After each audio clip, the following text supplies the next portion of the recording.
second dimension of peace is deliverance from calamity and rest round about.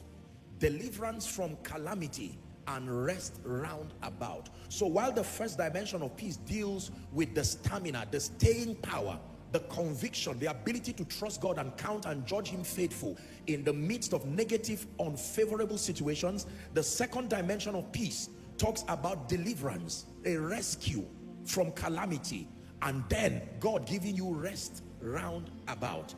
Psalm 91, please, from verse 10 to 12. Now, you see the contrast.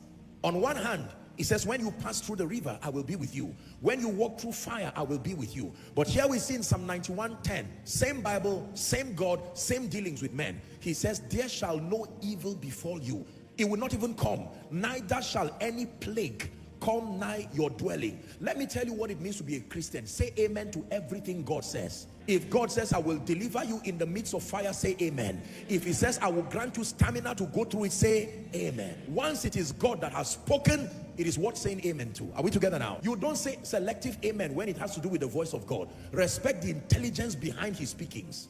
If he says a doctor will empower, I will empower a doctor to be your friend. If it's God that said it, what's your response? If he says, I will keep you in health and wholeness, what's your response? Provided the mouth of God speaks, the response of the believer is, are we together?